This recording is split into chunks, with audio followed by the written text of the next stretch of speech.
full workout. Michael Jackson would have been 64 today. May he rest in peace.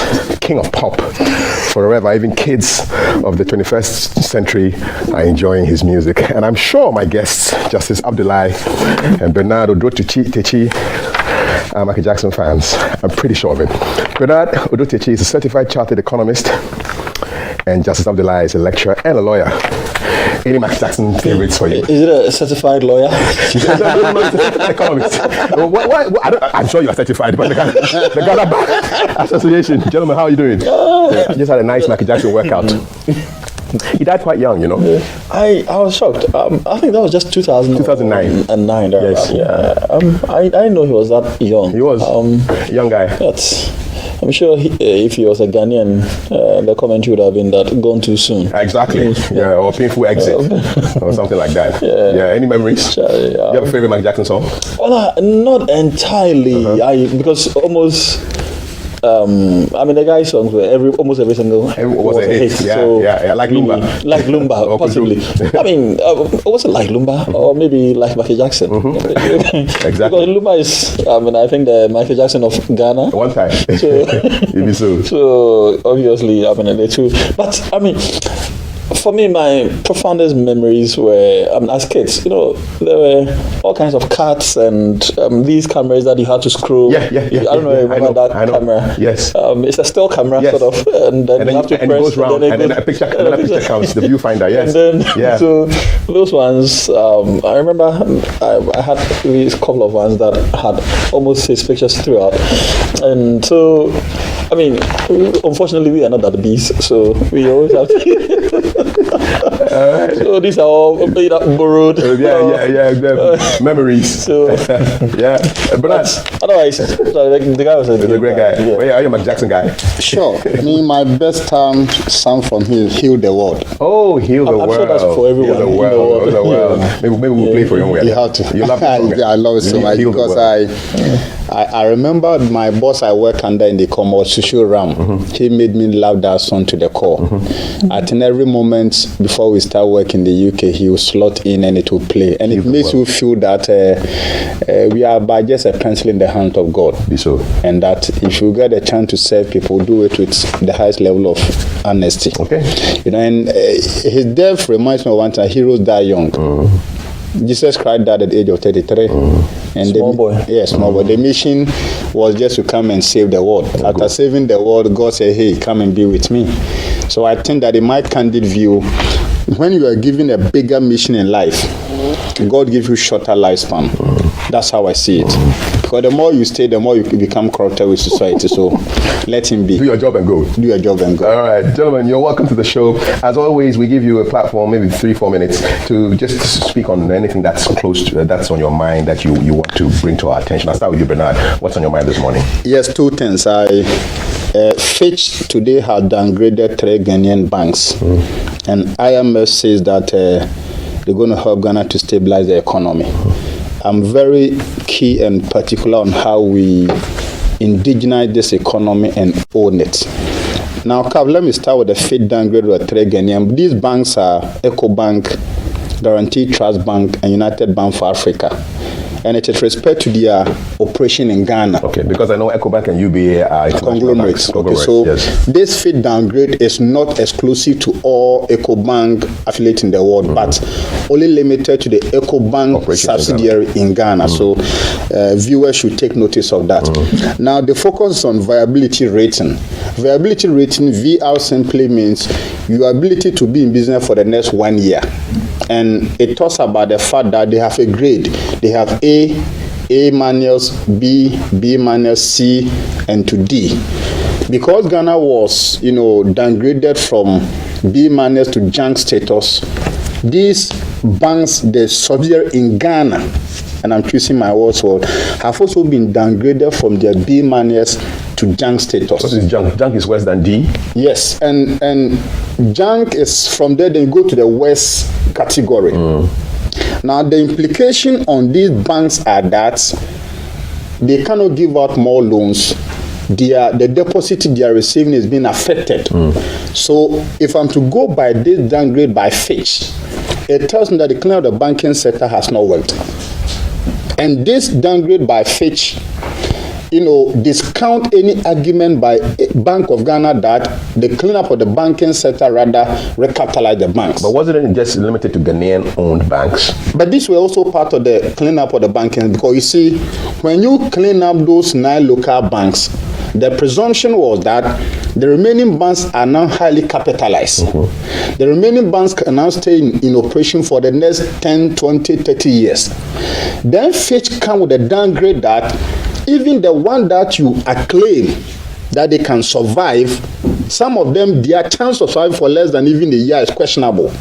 So the viability rating, simply their probability to be in business for the next 12 months.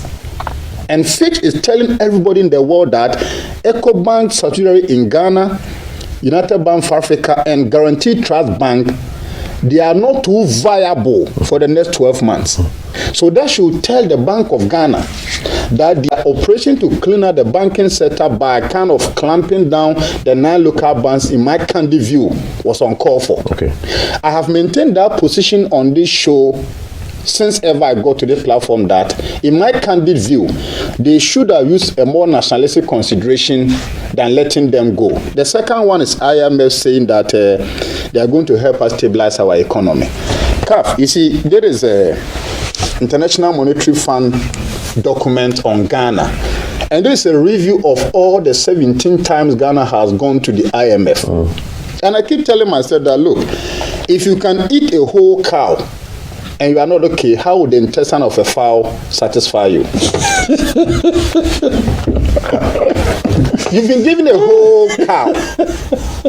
You never got satisfied. How can the intestine of a fowl put you to comfort? Are you done? No. And I'm urging everyone to go to the IMF portal, download this and read. We've been there. There is the 18th time. I thought it was the 17th. This is a 17 report, and this was around 2016 put together. Right. And I'll urge every Ghanaian. So if give us the link, go and check it out. Just go to IMF portal and just tab report on Ghana. Okay. You download, and it's also on the Ministry of Finance portal. Alrighty. And it should tell every Ghanaian that the IMF cannot save Ghana. What can save us?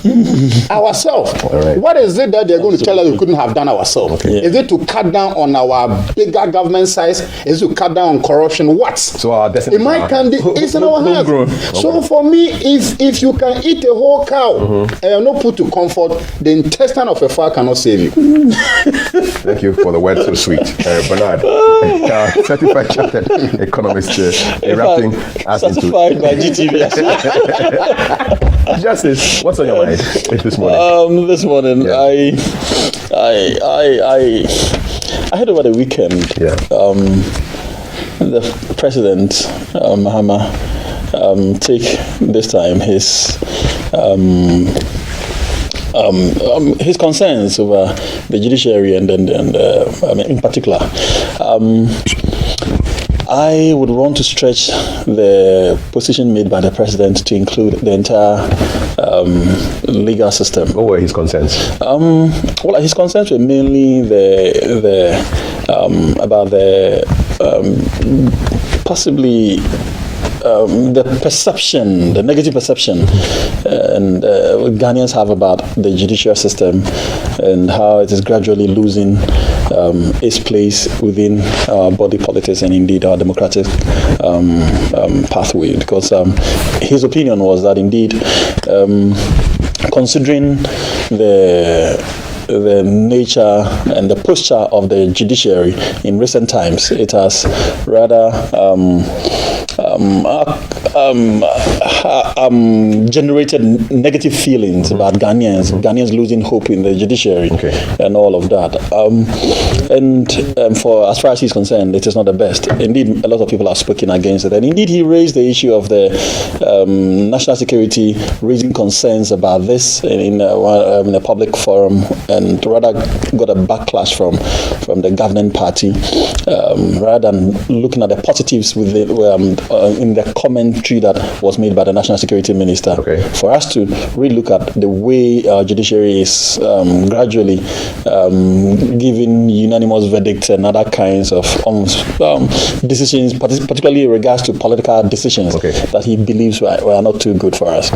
Now, of course, as far as the president is concerned, he thinks that is not good for our democracy, and it dampens the hope of Ghanaians, because naturally, asking a Ghanaian to go to court would be met with a sometimes ridiculous comments like, for 7-0 or for a unanimous decision. Clearly, that is not good enough for us. And in adding my words to this, I am saying that these are grave concerns that we must look at.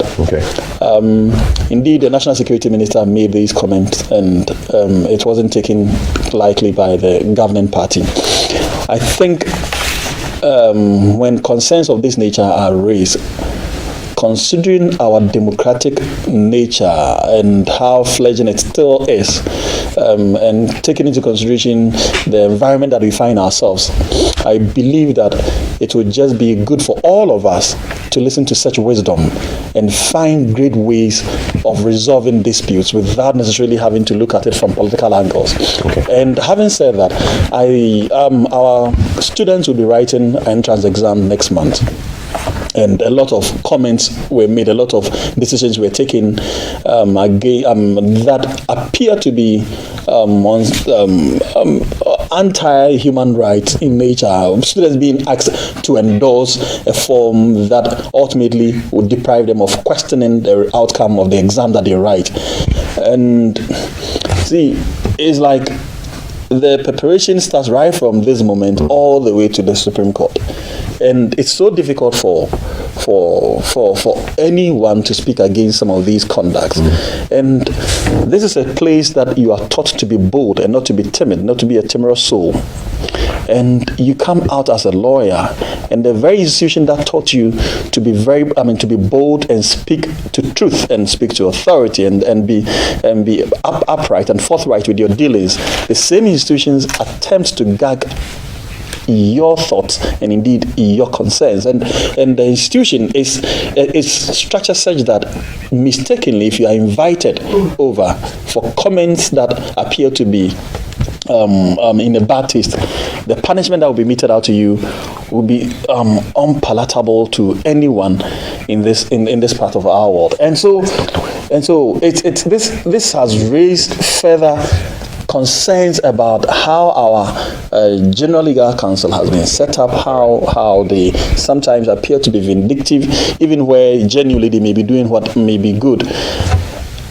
My concern this morning, we have to act such that we remember that posterity would always be our best judges. All right. As Ghanaians, we should always remember that no one is placed in any position to live there forever. Someone else tomorrow would occupy those positions.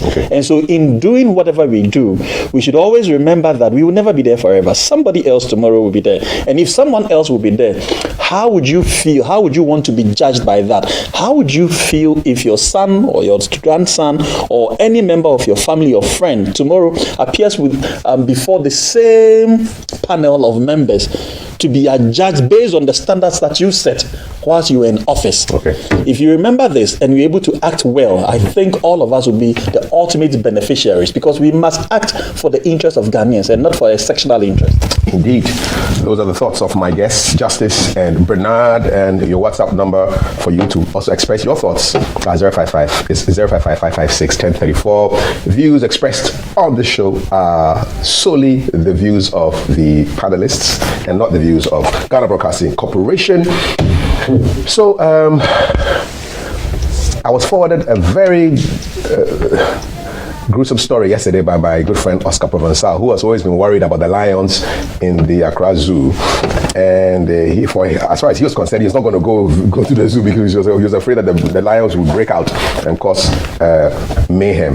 Now, what happened is the reverse. So around 12 hours yesterday, 28th August, officials of the Accra Zoo on a routine patrol noticed a middle-aged man who had jumped into the enclosure where the lions were living. 2 lions and 2 cubs. The intruder was attacked and injured by one of the lions, and it turned out that the gentleman died later on from his injuries.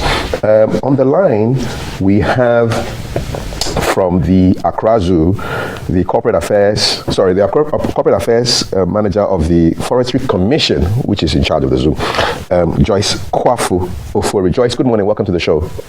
Hello, good morning, Pastor. Good morning. What happened? Yes, very good morning to your listeners and viewers out there. And I would like to use this opportunity to express the condolences of the board and management of Forestry Commission to the family of this deceased, yet to be identified man. It's rather a very sad situation. Very, very sad indeed. Like we read earlier, around 12 o'clock thereabouts, staff of the Accra Zoo were on their normal patrols. And then they realized that there was a body in the den of the lions. So they became a bit curious, drew closer, managed to cause the lions into one of the rooms there, locked them up, and then went straight to the man to find out whether he was alive or he was dead. But unfortunately, when they got there, they realized that the man was lifeless. So immediately they called the Achimota police commander and her men, who came to the scene to take their pictures, do their interviews, and then started their investigations, and the body was conveyed to the morgue. So that was what happened yesterday. How did the man enter the enclosure? That is what we have not been able to ascertain. Are there no signs of breaking in and entry? Yes, there is. What I'm trying to say is that the Accra Zoo is located in the Achimota Forest. Now, you enter the Accra Zoo through the main gate of the Achimota Forest. Then you go straight, you get to the reception, and then you'll be given a briefing. And then you'll be given a tour guide to take you around. Now, the rest of the animals are separated from where the lions are, because the lions should live like they are in the jungle, so they need a huge area. And this area is fenced, with under lock and key. So before you get access, you need to have the key. And then when you enter, there's an outer fence and then there's an inner fence, which is about 20 feet high from the ground.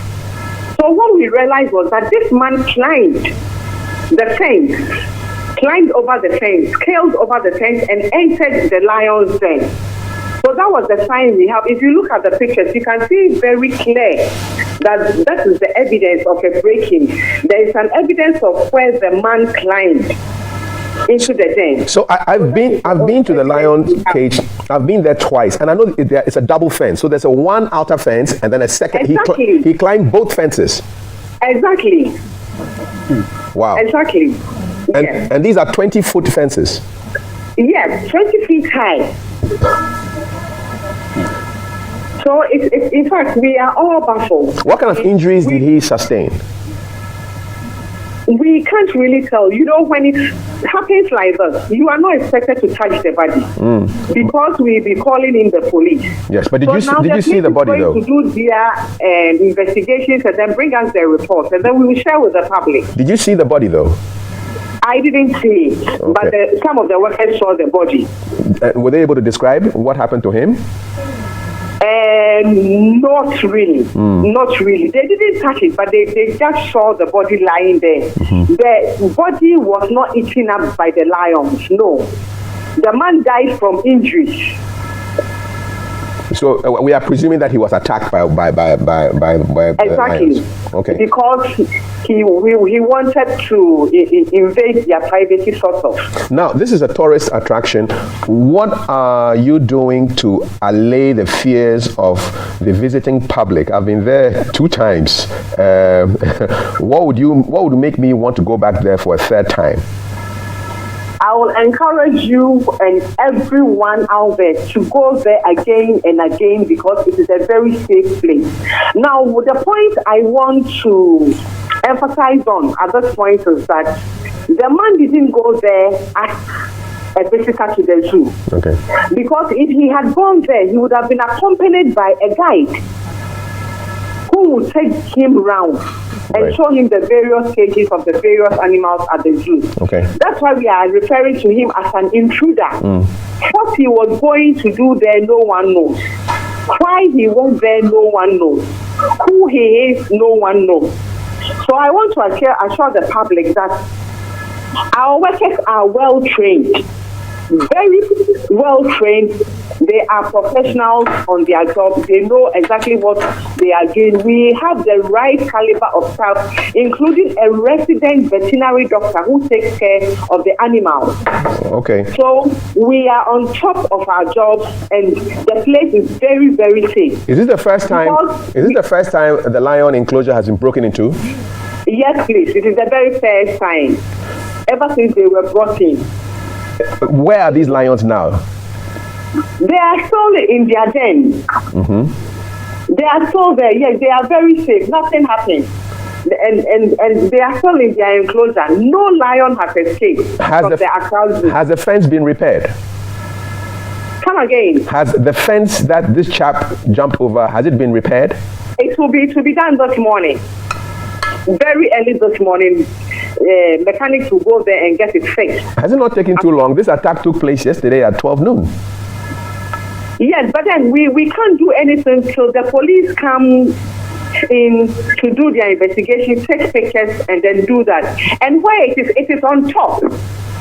It is on top of the fence. So it's not a Yes, hole that the was dug. topmost part. Okay, so it's on top. Can the lions jump over that fence?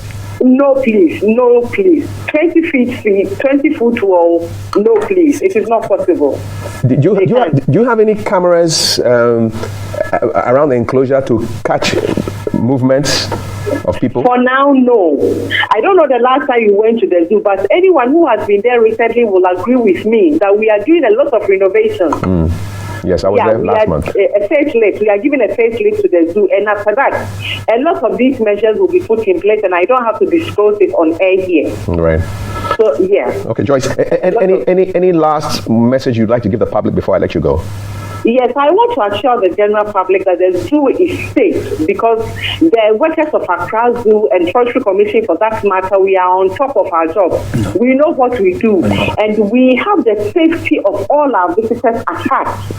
So we will not deliberately leave anybody or any visitor at risk because we know that the Accra Zoo, we keep animals at the Accra Zoo and we know how animals behave at times. So we've taken all the precautionary measures to make sure our visitors are safe. There's a question here from one of my panelists. And no lion has escaped. All right. No animal has escaped. The place is very, very safe. All right, Joyce, thank you for those words. Justice Abdullah, one of our panelists here, would like to ask you a question. Justice, go ahead.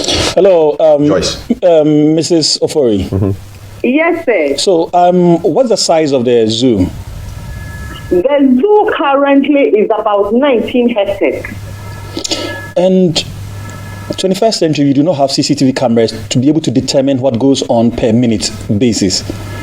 I think I mentioned that we are doing some renovations currently, and it is all part of the new things that we are going to put up at the zoo. But the point is that you've been in existence for too long a time not to have a CCTV camera around. And that's the only reason why you couldn't detect this intruder entering the lion's den. Yes, you are very right.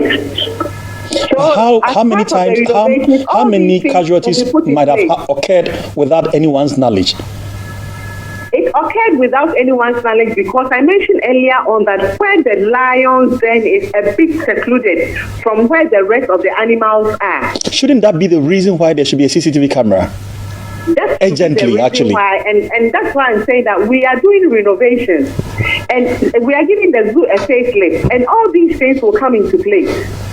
All these things will come into place. Is that not so disappointing that when knowing that you're dealing with wild animals and kids would be visiting these areas, I can understand that there may be some guards to guide people. However, considering the circumstances, kids cannot be controlled completely. And you do not have a CCTV camera in a 19 hectares. Goes to the zoo, goes with the guide. In the first place, before you get there, before you start your tour, you are given a briefing. Yes. It therefore appears that it's a dangerous zone for anyone. And there is a guide who takes you round. Yes. So no visitor is left on his or her own. Indeed, but Joyce, what happened is that somebody a dangerous trap. Somebody was able to breach the security, breach the double fence, enter the lion's den, and was killed. The point is that if there were cameras, you could have noticed this. Would have noticed before the person even entered. Thank you. You are very right. Mm-hmm. You are very right. And I mentioned that we are renovating the zoo, so all these things will come into play. So Joyce, you would agree with me that this is a dangerous place for anyone to be in?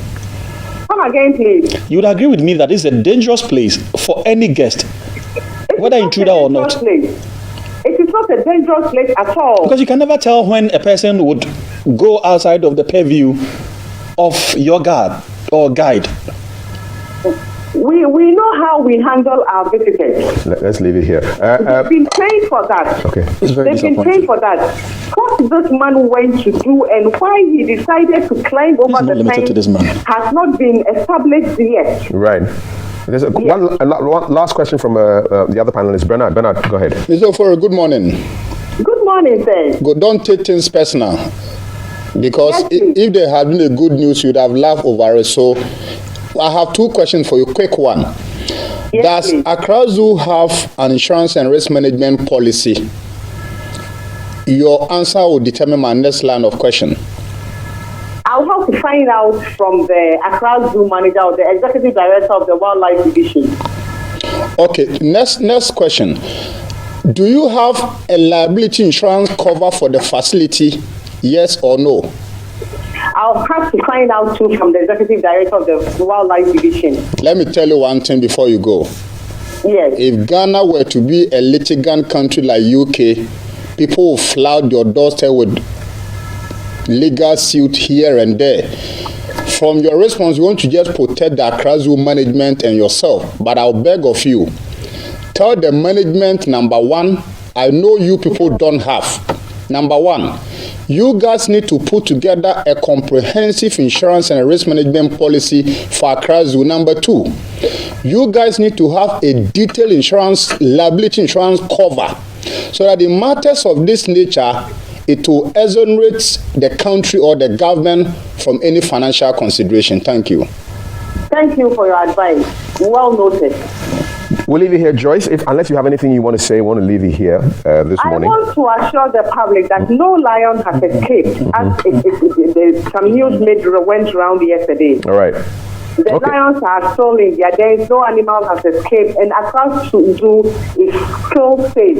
Okay. And after the renovations, a lot of security measures will be put in place. All right. Briefly before you go, there was a case recently where a gentleman called Freedom Jacob Caesar had two lions or two felines in his house in a residential area. What's the latest on that issue? Kindly let me get back to the executive director and find out what exactly has happened, and I'll revert shortly. Obviously, those lions are not, those big cats are not in Accra Zoo, otherwise would have added them to the population. I'll have to find out the situation of the two cats. All right. Get back to you, please. We'll leave it here. Thank you so much. Thank you so much for your time. It's a pleasure. So Joyce Kwafu Ofori is the Manager of Corporate Affairs, Forestry Commission. We're following up on the story of the gentleman who was killed by a lion or lions, we don't know yet, in the Accra Zoo. The 4 lions, 2 adults and 2 kids, cubs, are still in the enclosure. As she said, they don't have a CCTV camera. She says they are doing the renovations. We don't have any clarity on that issue. Is there liability here? Can somebody sue? Oh, naturally. Because he's an intruder, there will be a very good defense because he was not required to be there. Mm-hmm. He didn't go through. He didn't go there through the legal means. What if it was established that he has a mental issue? That makes it even worse. Yeah. It makes it worse for who? The zoo? I mean, no, for the victim. Yeah, because the people have the fence at the place. Clearly, the fence is good enough not to allow anybody to penetrate, and so going beyond that is itself unlawful. And so to the point of being a victim under the circumstances, it will be very difficult to sustain a successful suit against the authority, the commission. However, if you entered through the lawful means, of course, this is the standard. If you entered through the lawful means and any of these things had happened, then you'd have a lot of liability. Are they free of liability now? This man climbed the fence, a 20-foot fence. That's what they claim. There can still be a strong argument for a compensation because you ought to have had safety measures in place to, in order to be able to absorb yourself completely of any liability that will come. But because he did what he did unlawfully, as I said earlier, the commission would have a stronger defense to it, notwithstanding the fact that they would still be held responsible for the conduct of this intruder. And of course, this is bad PR for any zoo. Nobody would even want this happening. Yeah, this is bad PR. So it'll be interesting to see how they weather this PR storm. And so that brings us to this issue of the security, enough, whether or not just having a barbed wire is enough as a fence. It's a fence, two fences, double fence. The question would be whether it is enough to ward off any intruder, because that is, at the end of the day, this is how the argument would be. So notwithstanding the fact that this person had entered unlawfully, the question that would be interrogated would be whether or not this whole fence is alleged to be providing security for them is enough to protect any person from entering, whether lawfully or otherwise. All right. Because remember, it's still a public space. Yeah. So issues of security, issues of possible liability, issues of insurance. Is that correct? Absolutely. See, I was talking about we need a comprehensive insurance and risk management policy. And this feed into our insurance penetration rate in Ghana. If you take West Africa, right, the country that lost insurance most is Nigeria. And why have they gone that way? The government has taken the first step. If you come to Ghana in this country, about 98% of government assets are uninsured. As we speak, Jubilee House is uninsured. How do you know this?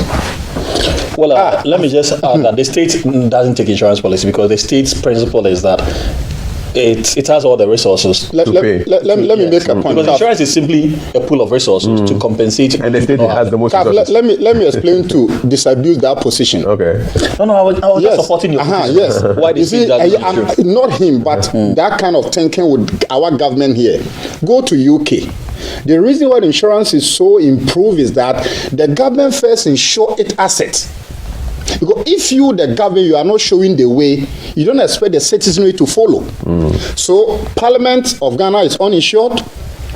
Court complex are uninsured. No state. Okay. So God forbid, if Parliament, the building collapses on the MP. We need to raise money from the ground zero.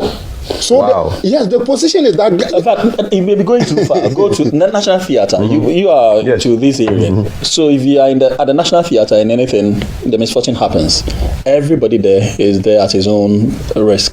So you see, for real. And because it's a state asset and the state doesn't have an insurance policy. For real. Unfortunately. And it's with all, in fact, and I picked this, and it's the same with the stadium. Stadium disaster. The stadium disaster. No liability. Thank you. So you see, when you see people making noise that Ghanaian don't like insurance cover, the state doesn't like insurance. The state itself has shown that the state doesn't like it. Because if I'm a Ghanaian, or an ordinary Ghanaian, and I buy my vehicle, consciously, I'm supposed to do comprehensive cover for purpose of future compensation.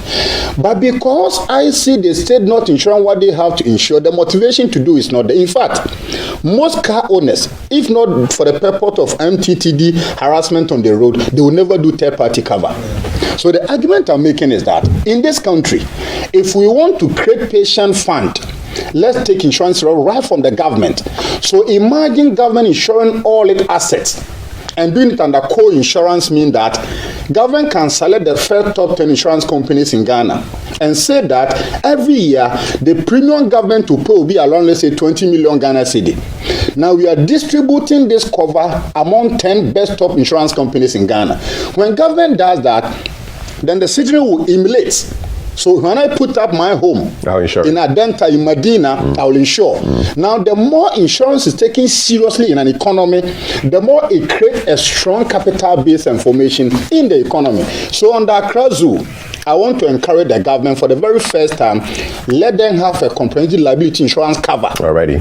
Because in as much as the guy had unlawful entry or access, it does not preclude them from other liability in the near future. What if a guard was killed when he was That is the point I'm making. That's why I asked the respondent some two questions that do they have policy? He said, let me go and ask. Do you have an insurance cover? So it should tell you that in this country, I don't know.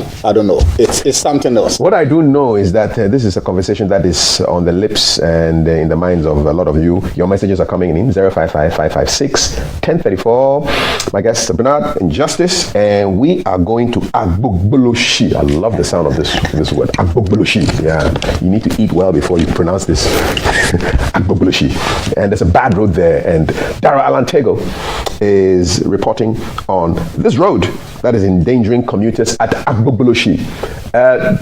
Darrell, good morning. Greetings from here to you at Agbogboloshi. What can you report? Hi, good morning, Kafui, and thank you very much for coming to me. It's interesting how you are talking about insurance and liability. We're reporting on this road that's between the Agbogboloshi market and the Graphic Road, a very economically important road, in that all the foodstuffs leaving Agbogboloshi market makes its way through here and then onto the Graphic Road, and then will find its way as far as the east or the west of this country. Kafui, this road has only recently seen a certain road resurfacing as well as some kind of rehabilitation work. But months after the work was done, emphasis mine, months after, you'll find that the old slab, which provides some protection for commuters, extends all the way to about 20 meters away from where you have the protruding iron rods. In the engineering ingenuity of whoever did this construction, they decided in their wisdom to cut it short. Kef, you recall how just not too long ago I spoke about engineering bankruptcy in this country, and our engineer friend in the studio seemed not to agree with me. This road poses a great hazard to not only commuters but also pedestrians who will otherwise use this road to access the Agbogboloshi market. And so if a heavy-duty truck is making its way down here, it will have to go all the way through into the other lane in order to be able to negotiate the junction and then make its way towards Agbogboloshi. In that way, if you're coming from Agbogboloshi, you may have to, or you will have to stop. If you do want to go through, you will have to stop for the one negotiating this junction or this curve to fully negotiate before you can also make your way through. The other thing is these metallic covers, which were only recently brought here. The third one behind me is completely caved in, and this in itself poses another hazard to commuters. If you're looking closely from where I'm standing, you'll find that a truck negotiating from here eventually ended up here. Because of the bad nature of the lighting out here, if you're driving through here and you're not careful at night, you end up in this ditch. And who is responsible to maintaining your car if you end up here when you have paid your road tax, or you have maintained your car, have your full roadworthy certificate to drive a car that is worthy of the road, but the road is not worthy of your car? If we're talking about insurance liabilities, I think it's about time we bring a class act against our roads ministry, the urban roads, as well as the highway authority, to make sure that if a contractor is giving a job to fix our roads, a correct and a proper supervision is carried out in order to ensure that the road is very well done. Let me point something to you. This is supposed to be a recent road resurfaced. Where is the asphalt? Where is the asphalt on this road? It is not there. Zero. And so whoever did the road resurfacing took our money and legged it, didn't do the job. This is unacceptable. Kafui, look at this truck coming in and see how it will negotiate the junction, and you'll find exactly what I was talking about. These ones will have to either wait or meander its way putting this driver at risk and itself at risk of toppling or tumbling over. When are we waiting to get things done right? This is definitely disastrous. This is definitely unacceptable. This, if you can hear me Kafui this morning, has been Keep an Eye coming to you from Agbogloshi with a very crackly Alan Tego voice. My name, as always, is Darrell Alan Tego, your chief laborer. And you're our man. Darrell, stay safe out there. Thank you so much for your report from Agbogloshi. People have to just do the right thing. I'll give you a couple of headlines, and then we'll talk about violence, rising trend of violence in our educational institutions, in the secondary and then university institutions. A couple of headlines here for you. Daily Graphic: overage aircraft faces ban. Measure to ensure crew passenger safety. I'm cooperating with the OSP investigations, Colonel Damwa says. Cashew still among top 10 non-export traditional earners, and 11 illegal tourism businesses closed down. Ghanaian Times: don't tax offering and tithe in churches. Reverend Frimpong Manso to government. 2 die in Gori crash, 17 others sustain injuries in accident on Accra Cape Coast Highway. KNUST students face dismissal if ... governing council orders. Court orders arrest of 4 over power thefts. 16-year-old JHS student commits suicide at Abonko, and man 34 arrested for bathing wife with acid. So sad. The Finder: we should not allow partisan politics to destroy the fight against Galamsey. And anyone arrested will be put behind bars, says Duka. GPCC intensifies pressure on Parliament to pass anti-LGBTQI law. Okay, so I've been looking. So these are the headlines here. I wanted to go to Kumasi to speak to my criminologist, but while we're fixing that out, tithes, is it a big deal? Dosofo there is saying that, well, he doesn't think that tithes should be taxed, but they should do investigations to find out churches that are running businesses, and those businesses should be taxed. It's a fair argument. Actually, it's not entirely a fair argument. I can understand if you say that tithes and offerings shouldn't be taxed. It is right if you make that argument, because ultimately those monies are supposed to be used for the benefit of the congregants and indeed the larger society.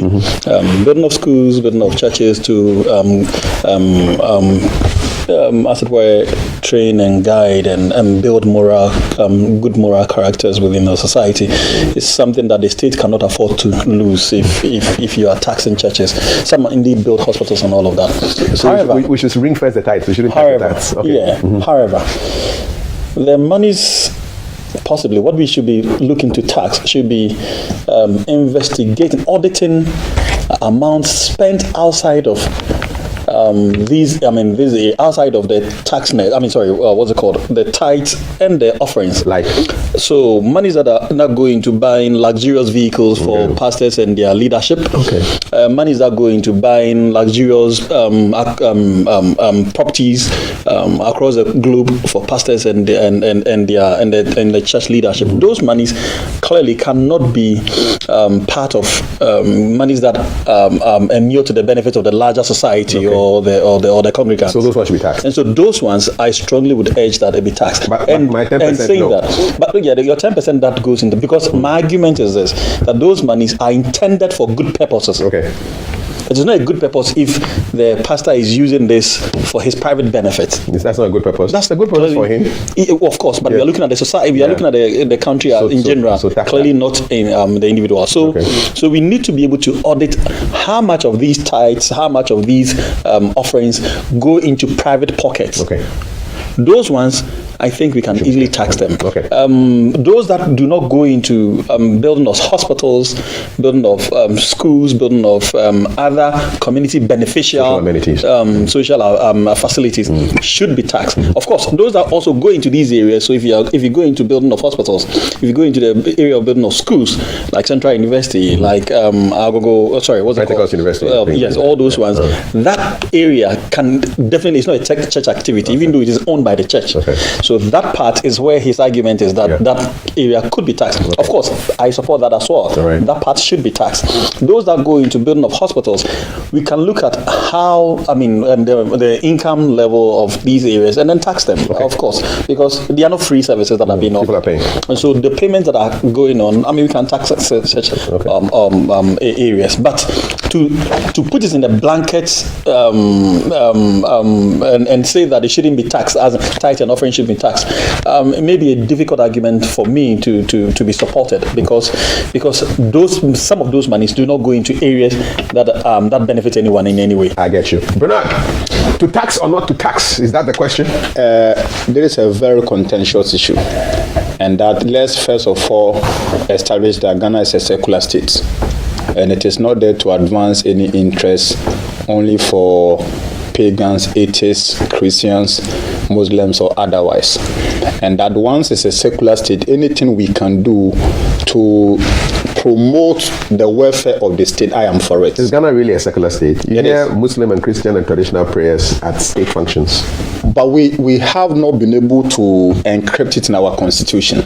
So one that has it's a conventional aspect of how we live, and we have lived with that since 1957. But per this constitution, it's established that Ghana is a secular state. Is the reality that we are multi-religious? We are multi-religious, but we are not. You see, the kind of secular. But Africans are not secular. Africans believe in something all the time. Exactly. But then we are all guided by this constitution. Yeah, and this constitution is the supreme law that is guiding us. And this constitution says Ghana is a secular state. Okay. Let's take it from that level. Let's use the template. A template here. It may be flawed. For now. Right. It means that dynamism is what guides humanity. And when the society is calling for the fact that let us put something in, maybe in the near future you can look at constitutional review. But let me go straight to the question. Do we tithe or we should not tithe? It's in two ways. For me, all activity that borders on religiosity and spirituality don't tithe. Anything that borders on commerciality tithes. So let us distinguish between any fund that go into a religious organization. Let us establish a clear boundary.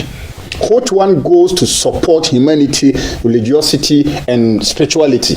For that one, the state can have a waiver for that. But whereby a willful and intentional act is being put in place for this money to generate revenue and to generate profits. Once you want to earn profit, then the state must show interest to tax you. So in my candid view, when the tithe is given, what purpose does it serve? I go to give 1/10 for whatever I earn to God. Let me tell you an interesting joke. Somebody prayed to God for God to grant him 10 Ghana cedis. Lo behold, and that if he get the 10 Ghana cedis, he will tithe on that. So that 1/10 will be given back to God, and he will keep 9 out of the 10. Guess what? The guy walk around and he find 9 Ghana cedis on the floor, and he said that, oh, God has already taken his tithe. This one, so the 9 is for him. The 9 is for him. The criminal. That is the kind of mentality some men of God have. Yeah. Some men of God are not using the money for religiosity, but for commercial purpose, and it abounds. Look, you go to some churches today, and some of them are importers. What are they importing? They are importing cars, etc., into the country. And they do under the cover. Home use, pa. I'm telling you. So for me, the position of that man of God, I want to a bit have a divergent view. In my candid view, let us tithe anything that is about commerciality. So if the Methodist Church of Ghana, where I belong, begin to use tithes to go into commercial activity, the state must tithe it. But if Methodist Church of Ghana begin to allocate a chunk of these resources into humanitarian causes, religiosity, the state must not tithe. When we do that, there's also a role they play. And most of the schools we have in Ghana are religious bar schools. Talk of the Presec, all the big schools. These are schools that the church show much interest to mentor them. In my candid view, my position is simple. Anytime a tithe goes into commercial venture, tax it. But if it's for religiosity and spirituality, we give a waiver for that. Okay. I'm going to read the messages now. Right. This is the way I pay my tithe. So whatever I earn, I take out the 10% and I give it direct to people who need my help. Straight. Yes. So that's a direct one. Yeah. Direct transfer. Sure. Yeah. So that's the That way I is do you. it. Yes. You know, in the Bible, there was a time that if your tithe is due and you cannot find a chapel, the Bible allows people to buy things they love, eat, drink, and make merry. That's all. So this element of put it in an envelope, put it in a bowl, they shouldn't conscientize us too much. Thank you. Let me decide how I want to use my 1/10 to support God. One time. CAF and team, good morning. Please, I don't think we can tax offerings and tithes because already those giving have been taxed and so they can't be doing double tax. Good morning, CAF. Please, I don't agree with the taxing of the tithe, but rather ask the churches to pay tithe on tithe to the government. With this, it will be well complied to. Bernard, you always speak very well. I really love the way you advise the woman respectfully. I'd like to know much about you. Who is Bernard? Find him on Facebook. He's right there. Okay. Good morning, GTV Breakfast. I realize that your reporter always report cases from Accra, but we in Kumasi also need some development. Most things in Kumasi are destroyed already, so please help us to turn their eyes to us in Kumasi. Our man in Kumasi will follow you on those issues. Please, CAF, you're having issues of sound on Facebook. We'll fix it up for you, okay? Good morning, CAF. This is a very good educated conversation on insurance that government should give a thought to. Alaji Haruna Ashaiman. If IMF is ready to help build Ghana's economy, they are welcome, but we won't accept any harsh conditionalities for them. As for JDM and his needless attacks on the judicial services, the least said about it, the better, says Yao Sankide Taifa. Remember, all comments are yours. We are not responsible for your opinions. What a sad story. But for me, I think that Accra Zoo is not safe at all, and the public must avoid the place until further notice. From B. Ka from McCarthy. Joyce says the place is safe. All 4 lions are in their enclosure.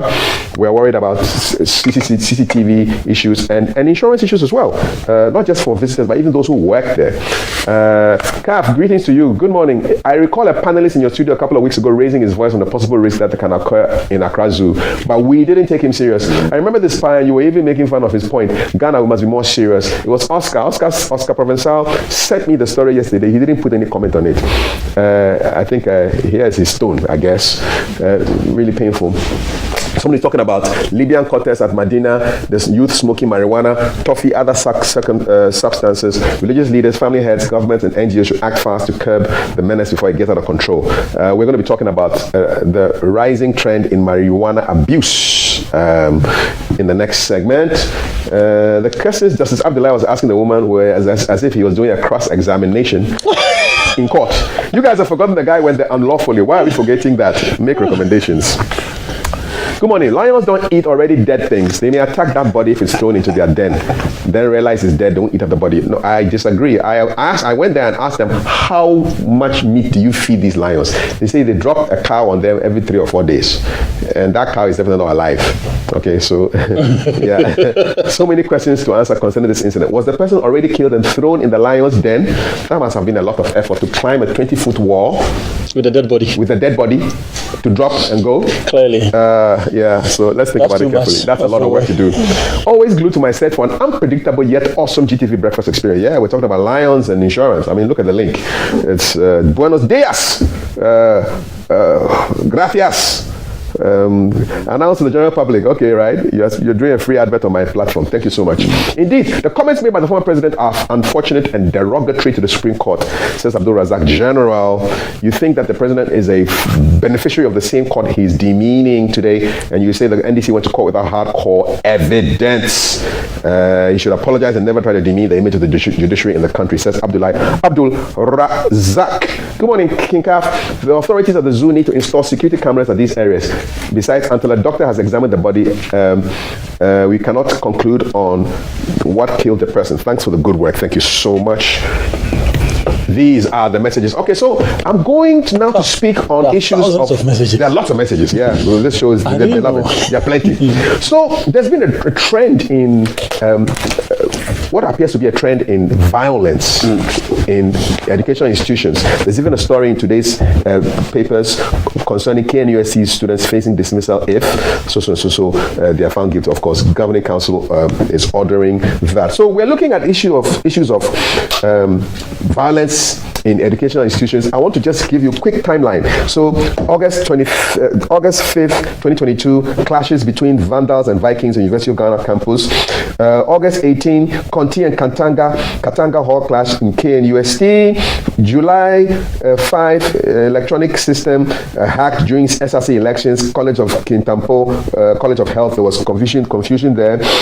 June 13th, students demonstrating over pedestrians knocked down involving students and teachers. That was Islamic High School in Kumasi. Kalpohin Senior High School, Tamale, Town boys clashed with students during a jam, May 22.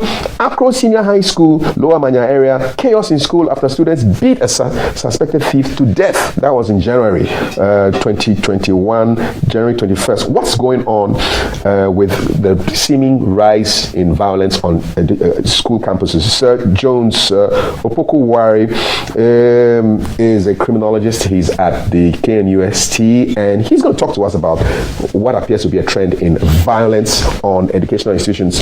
Dr. Opoku-Ware, good morning. Welcome to the show.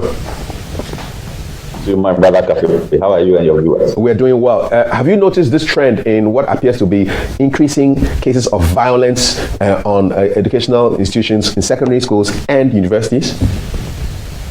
Yes, thank you very much. And maybe I also want to draw attention to how my name is, spelled. I'm not saying in the first place, so maybe you want to use doctor, and also let's try and also hyphenate my Opoku-Ware as well. No problem, Dr. Jones Opoku-Ware. Go ahead. Yeah.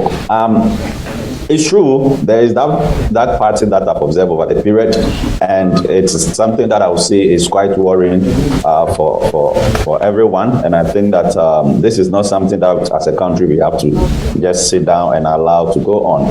In fact, once there's a pattern, the sociology people will tell you that once there is a pattern, then we are in the presence of a social fact.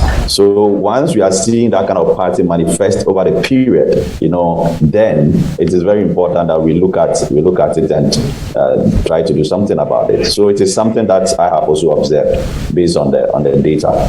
What's going on? Why are people resorting to violence to solve problems? Yes, there is a problem that I've observed over the period. Now there is some form of a violent and mob mentality that seems to creep into the mentality of our youth, and I think that essentially it results from how these youth are raised over the period for some time now. And now, Kafi, if you look at how we used to raise our children over the period, you could see that things have changed. And I'm observing that there's a lot of breakdown in our family system, in our value system, such that many of our young people who are coming up in recent times don't subscribe to any proper value systems. So if you look at the breakdown in the family, for instance, those days we used to have our extended family system where values were taught, where parents used to instill that kind of discipline among students. However, because of changes in times, and also because of how our society is evolving over the period, you see that a lot of families are breaking down. That value system that parents used to put in students, especially the youth, we can see that thing is going up. And for me, it is one of the major triggers of the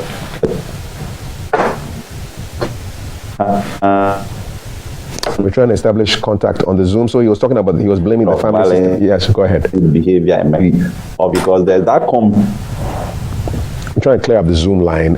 So he's talking about the breakdown in the family system that is not socializing children correctly, and so they are resorting to violence to solve their problems. I'm worried because where can this go? And I'm sure when we get him back on the phone, we'll speak to him and get a clearer line on that.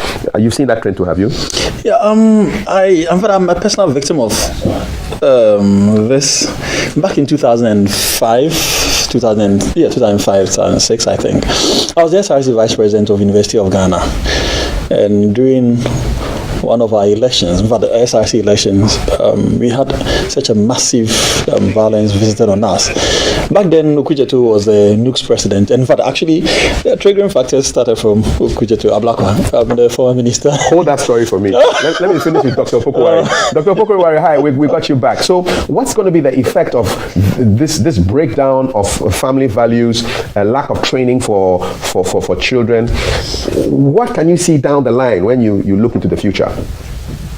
Well, what I'm seeing is that there is going to be a lot of these kind of, events and happenings, probably with the youth becoming more violent, unless we decide to, tackle the issue right from the basics. Kafui, the family system is very important if you go all over the world, because the family is seen as the basic unit of society.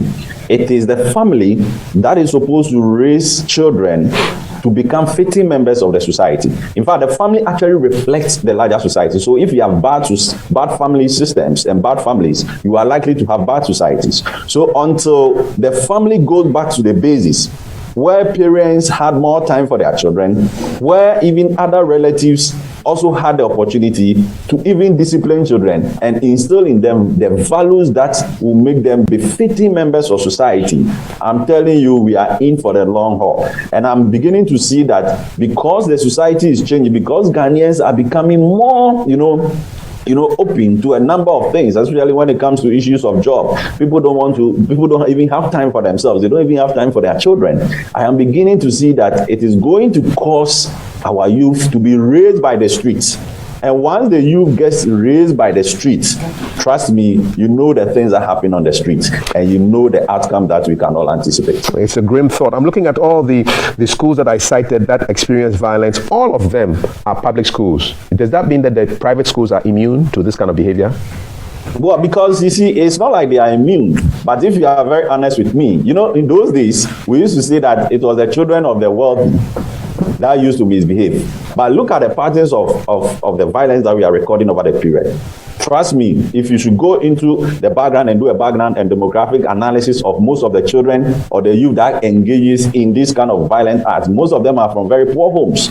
So if you should look at and correlate that with the fact that it is expected, or it is even assume that people who attend private school are children of middle class, families and the wealthy, it should tell you that most of what we used to call the rich men are now paying more attention to the raising of their children, especially because they want to perpetuate, their probably wealth in the family. So they want their children to be properly raised, and then they can be able to take over them. If you contrast that with what happens in poor families these days, many of these poor families are living on survival mode. So once they get up, they need to leave. The children are given to some people to raise. Some, the children have to even fend for themselves on the street and all that. So it creates that cycle of, immorality in terms of these children getting the right sense of values for them to be able to become very befitting members of our society. So if you contrast that and you compare that with what is happening in the private school vis-a-vis what happens in the public schools, there is that reflection of that pattern where public schools are supposedly seen to be, schools for the poor people, because it is poor people who are likely to be able to afford that kind of education system.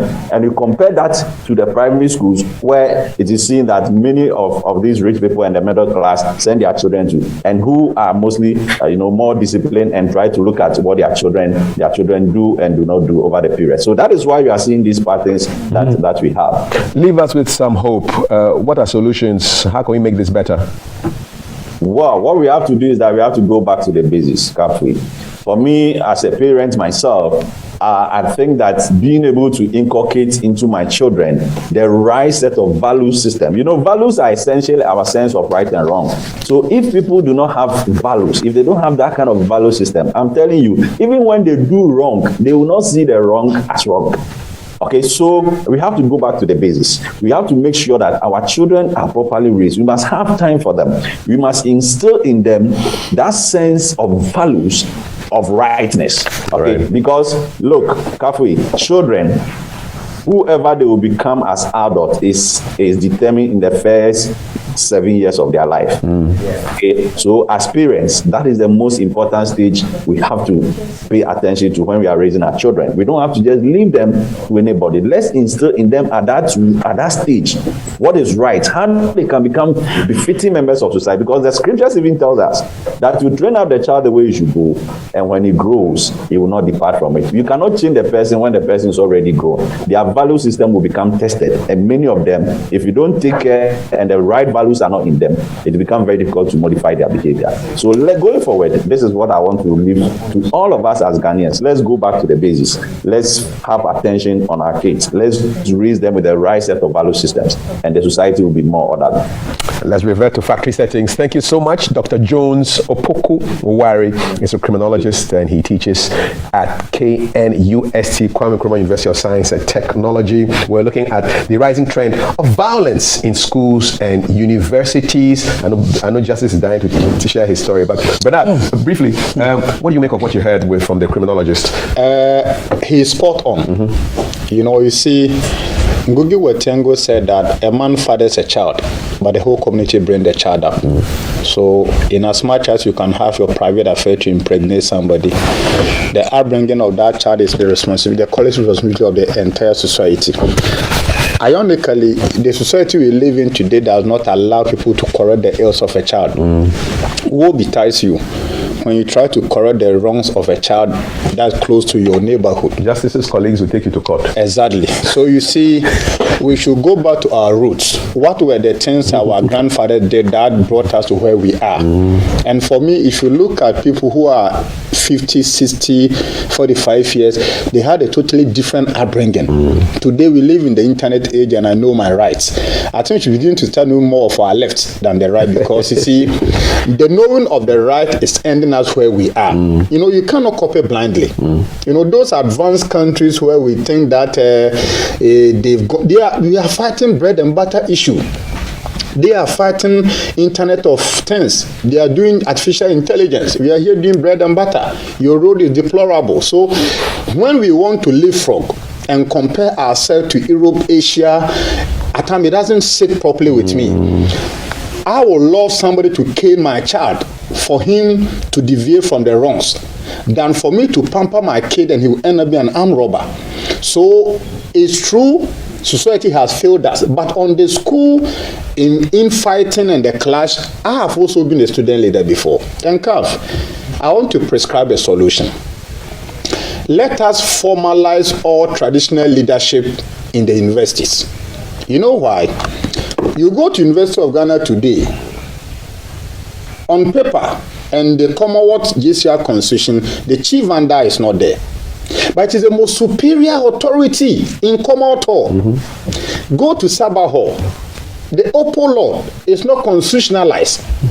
But if the Opo Lord rings a bell, and the Sabah Hall JCR president rings a bell, the student will follow the Opo Lord at the neglect of the JCR president. If today the chief vendor plays a drum and sermon students, they will follow the chief vendor more than the SRC president. So why then don't we sit down to constitutionalize the activities? I don't see anything wrong for the Vice Chancellor or the University Council to engage in University of Ghana, the chief vendor and the Opo Lord, and revise the university statute to say that moving forward, we want to put in the university statute. You see, CAF, polarize their relevance. It will guide their conduct. As a vandal, I can't put certain things out. But you, CAF, as a vandal, me as a vandal, we know the things we have done. It be true. So if you go to KNUST too, we know, Papa. The Konti and the Katanga, they have their traditional leadership. The university management should constitutionalize the activities. Look, open the books, call for constitutional review among the junior common room members, and tell them that going forward, we want to constitutionalize the traditional leadership. When we do that, their mobilization ability can be curtailed. Anywhere you see clashes, I can say it with all certainty, the root cause comes from traditional leadership. Meanwhile, these prominent leadership positions are not put into proper context. When we do that, we can minimize the because come what may, the clashes will happen. It will go. You can't eliminate it completely, but its frequency and intensity, it will go down.